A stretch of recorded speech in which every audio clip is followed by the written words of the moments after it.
નમસ્કાર ગુજરાત, તમે જોઈ રહ્યા છો આજના ફટાફટ અને તાજા સમાચાર જાણીએ પહેલા ચેનલને સબસ્ક્રાઇબ કરી લેજો। તો આગળ વાત કરવામાં આવે તો અત્યારે ગુજરાત પોલીસ ભરતી બોર્ડ દ્વારા કોન્સ્ટેબલ અને સબ ઇન્સ્પેક્ટર સહિત કુલ 12,472 પદ માટે ભરતીની જાહેરાત કરવામાં આવી છે, જેમાં આ પીએસઆઈની ભરતી માટે અત્યાર સુધી 8.63 લાખ અરજી આવી અને એમાંથી 7.11 લાખ અરજીઓ અત્યારે કન્ફર્મ થઈ ગઈ છે અને હજુ 1.5 લાખ અરજી અત્યારે કન્ફર્મ કરવાની બાકી છે। અત્યારે ઉમેદવારોને એવું કહેવામાં આવી રહ્યું છે કે તેઓ જલ્દી પોતાના ડોક્યુમેન્ટ્સ અપલોડ કરી દે અને હાલમાં રોજમાં 25,000 જેટલી નવી અરજીઓ આવી રહી છે, તેવું હસમુખ પટેલે જણાવ્યું હતું। તો હાલ સમગ્ર રાજ્યમાં પડી રહેલા કાળઝાળ ગરમીને લઈને પ્રાથમિક શાળામાં સમયનો અત્યારે મોટો ફેરફાર થયો અને એમાં ગાંધીનગરની પ્રાથમિક શિક્ષક નિયામકે નિર્ણય જાહેર કર્યો, જેમાં પ્રાથમિક શાળાનો સમય સવારે 7 થી 11 વાગ્યાનો રહેશે, જે અનુસંધાને રાજ્યના તમામ જિલ્લા શિક્ષણ અધિકારીઓને જાણ પણ કરવામાં આવી છે। સાથોસાથ ઓપન એર ક્લાસ ન લેવા પણ સૂચના આપવામાં આવી, તેમજ શિક્ષકોએ હીટવેવ અને તેનાથી બચવાના ઉપાયો વિદ્યાર્થીઓને જણાવવા પણ આદેશ કરવામાં આવ્યો છે। તો અત્યારે રાજકોટ લોકસભાની સીટના ભાજપના ઉમેદવાર પરસોત્તમ રૂપાલાના નિવેદન બાદ શરૂ થયેલા વિવાદનો શાંત પાડવાનો અત્યારે પ્રયાસો થઈ રહ્યા છે। એમાં આ મામલે દક્ષિણ ગુજરાતના ક્ષત્રિય સમાજના આગેવાનો અને CR પાટીલ વચ્ચે બેઠક યોજાઈ હતી, જે બાદ પાટીલે કહ્યું કે ક્ષત્રિય સમાજને દુઃખ થયું હોય તે સ્વાભાવિક છે, પણ તેઓ ક્ષમા કરવા માને છે। તેઓ હંમેશા ભાજપ અને PM મોદીની સાથે છે અને આ માટે હું તેમનો આભારી છું, તેવું CM અને CR પાટીલે કહ્યું હતું।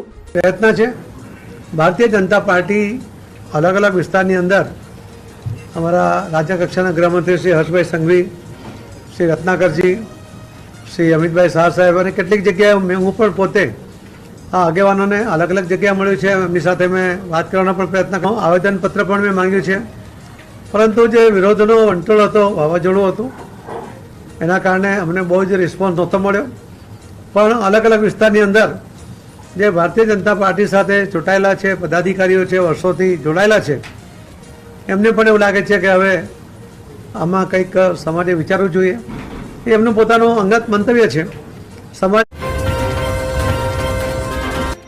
શરૂ થઈ ગયું છે અને એમાં ક્ષત્રિય સમાજ ધર્મરથ ફેરવી ભાજપ વિરુદ્ધ આક્રોશ ઠાલવશે, જેમાં વાત કરીએ તો રાજકોટ, વાંકાનેર, જસદણ, જેતપુર, ગોંડલ સહિતના વિસ્તારમાં આ રથ ફેરવવામાં આવશે અને એમાં અત્યારે કરણસિંહ ચાવડાએ કહ્યું કે અમારી કમ્યુનિટી સભ્યો કેસરિયા કરશે તે વાત ખોટી છે।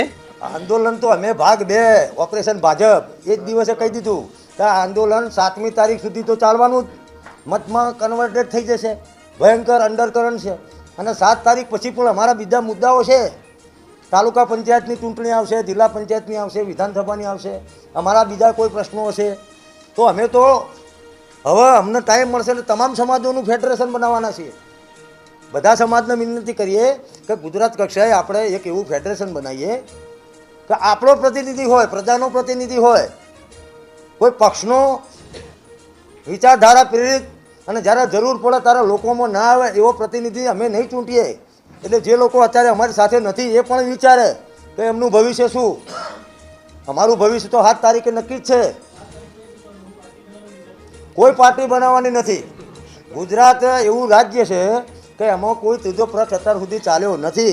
અમે સંગઠન બનાવવાના છીએ અને એમાં બધાને બોલાવવાના છીએ, તમામ સમાજોને કહીશું કે પાટીદાર સમાજ હોય, પછી પ્રજાપતિ સમાજ હોય, સોની સમાજ હોય, પંચાલ સમાજ હોય, ક્ષત્રિય સમાજ તો છે જ, નાના નાના તમામ સમાજો, મોલે સલામ સમાજ છે, ટૂંકમાં સનાતન ધર્મમાં માનવાવાળા બધા સમાજો અને બહાર રહીને ટેકો આપવાવાળા પણ બધા સમાજોનું સંગઠન થશે। આ ગુજરાતમાં પહેલી પહેલ થશે, આ ગુજરાતમાં પહેલી પહેલ થશે, જેથી અત્યાર સુધીમાં એવું ચલાવ્યું કે ભાઈ આ સમાજની વિરુદ્ધ આ સમાજ, તો અમે એવું થવા દીધું નથી અને થવા દેવાના નથી।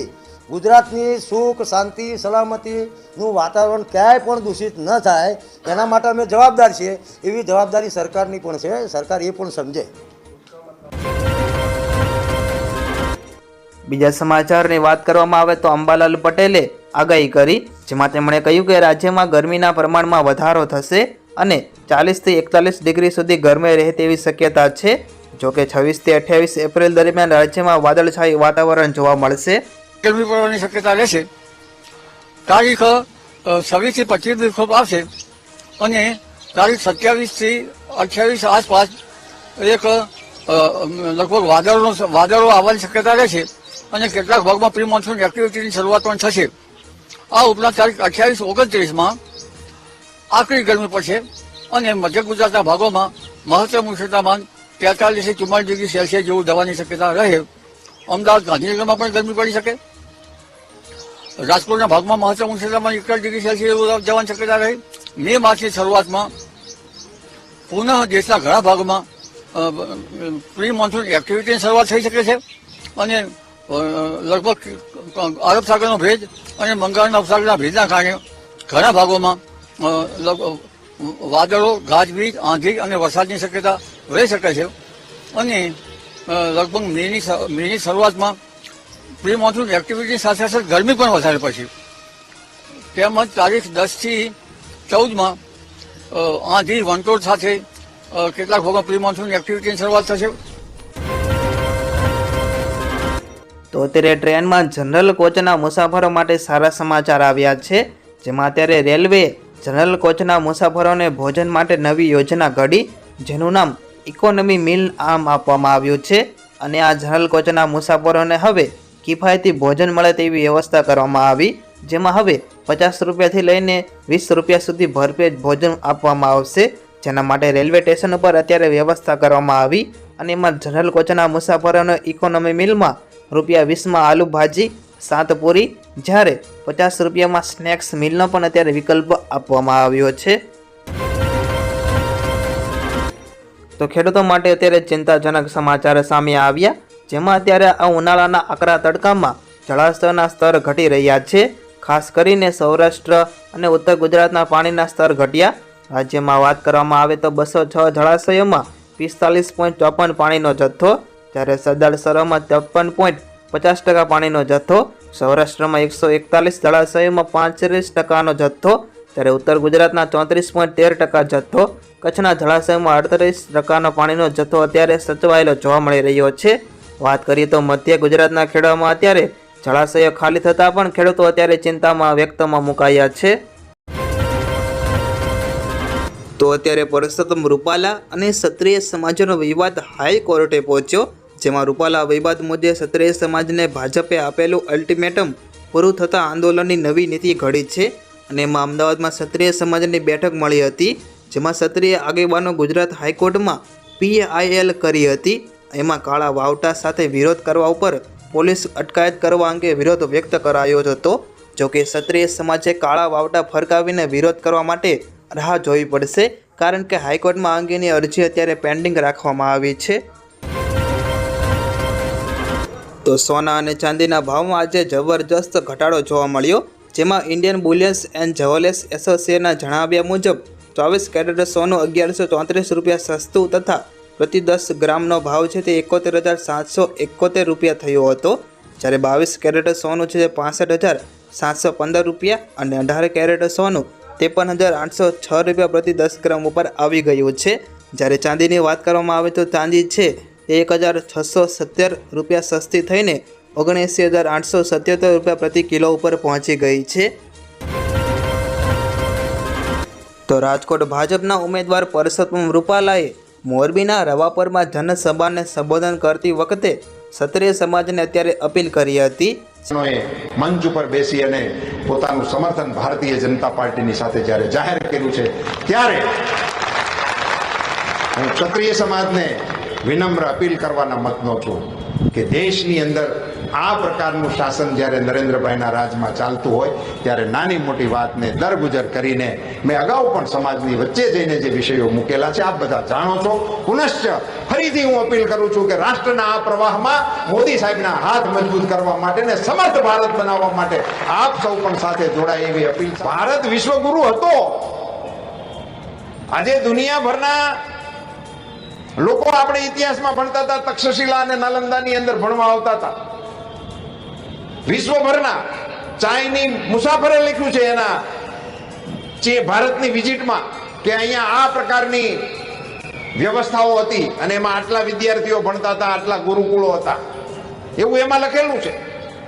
હું હમણાં રાજકોટના અમારા લોકસંપર્કના કાર્યક્રમમાં એક યુનિવર્સિટીમાં ગયો હતો, મારવાડી યુનિવર્સિટી. એક યુનિવર્સિટી છે એમાં મારે જવાનું થયું હતું, ત્યારે એ લોકોએ મને ત્યાં મંચ ઉપર કીધું કે અમારી યુનિવર્સિટીમાં આજે 40 દેશના લોકો અહીંયા રાજકોટમાં ભણે છે. નહીં, અહીંથી તો ભણવા જાય, આપણા લોકો રાજકોટ ભણવા જાય એવું નહીં, 40 દેશના લોકો, 40 વિદેશના લોકો રાજકોટની અંદર આપણી યુનિવર્સિટીમાં ભણે છે. આ પ્રકારની સ્થિતિનું સર્જન 10 વર્ષના શાસનમાં મોદી સાહેબ કરવામાં સફળ થયા. મિત્રો, આ તો ઉદ્યોગ વિસ્તાર છે. અહીંયા તો મને હમણાં મારી બાજુમાં બેઠા હતા દુર્લભજીભાઈ કહેતા હતા કે અહીંયા લગભગ આજુબાજુની આ 4 સીટ ને અસર કરતો આ વિસ્તાર, 4-5 જિલ્લાના લોકો તો અહીંયા કામ ધંધા અર્થે આવીને વસ્યા છે અને અહીંયા પોતાનું ધંધા રોજગારનું કામ કરે છે ને હવે અહીંના નાગરિકો બની ગયા છે. આ બધા જે પ્રવાહો હાલ્યા, મોહનભાઈએ જ એક વખત એક જગ્યાએ કીધું હતું કોઈ સભામાં કે અમને જે ગેસ મળતો હતો એને બદલે અમને સીધી પાઇપલાઇન દ્વારા જે ગેસ આપ્યો એ મુખ્ય અમારા ઉદ્યોગોને વિકાસ કરવા માટેનો પાયો ત્યાંથી નખાણો, એમાં સ્પીડ પકડાય. ક્ષમતા હતી પણ એને ટેકો મળવાની આવશ્યકતા હતી. એવા તો અસંખ્ય પગલાઓ મોદી સાહેબે રાજ્ય સરકારના મુખ્યમંત્રી શ્રી તરીકે અને વડાપ્રધાન શ્રી તરીકે લીધા. હવે તો ઇન્ટરનેશનલ એરપોર્ટ આવ્યું. એ રાજકોટના હીરાસરમાં છે એમ કહેવાય છે, પણ સાચી વાત એ છે કે મોરબી જિલ્લામાં છે હીરાસર, અને મોરબી જિલ્લામાં હવે ઇન્ટરનેશનલ એરપોર્ટ છે એમ કહેવાય છે. ટ્રેનોની અંદર ડબલ લાઇન થઈ ગઈ છે. સિંગલ ટ્રેકને કારણે આપણી ઘણી બધી મુશ્કેલીઓ હતી. ડિજિટલ કનેક્ટિવિટી, બ્રોડબેન્ડની કનેક્ટિવિટી, આ બધી જ કનેક્ટિવિટીઓને કારણે અને અહીંથી આપણો સમુદ્ર કિનારો નજીક હોવાને કારણે આ ક્ષેત્રને મોટા મેન્યુફેક્ચરિંગ હબ તરીકે વિકસાવવા માટેની કલ્પના મોદી સાહેબના મનમાં અહીંયા જે દિવસે મને એમ લાગે છે કે સેવા સદનના ઉદ્ઘાટનમાં આવ્યા હતા મોદી સાહેબ, જૂના સેવા સદનના ઉદ્ઘાટનમાં, તે દિવસની એમની જો સ્પીચ કોઈને યાદ હોય તો એ વખતે એમના મનમાં એવું હતું કે આ વિસ્તારને આપણે વિકાસના હબ તરીકે વિકસિત કરવા માટેનો પ્રયાસ કરવાનું એમણે કર્યું હતું. ત્યારથી શરૂ કરીને આજ સુધી દેશના અનેક પ્રવાહોને બદલ્યા. કાલે મેં વાંકાનેરની સભામાં એક સરપંચને ઊભા કર્યા હતા અને પૂછ્યું હતું કે તમારા ગામમાં ભારત સરકારના કેટલા રૂપિયા આવ્યા. એ તો હું આપણી જાણ માટે આવા બધા પ્રશ્નો અને આવા વિષયો ઉઠાવું છું, એટલા માટે કે ભારત સરકારમાંથી આપણા ગામ સુધીની અર્થવ્યવસ્થા નરેન્દ્રભાઈ મોદીએ બદલી નાખી.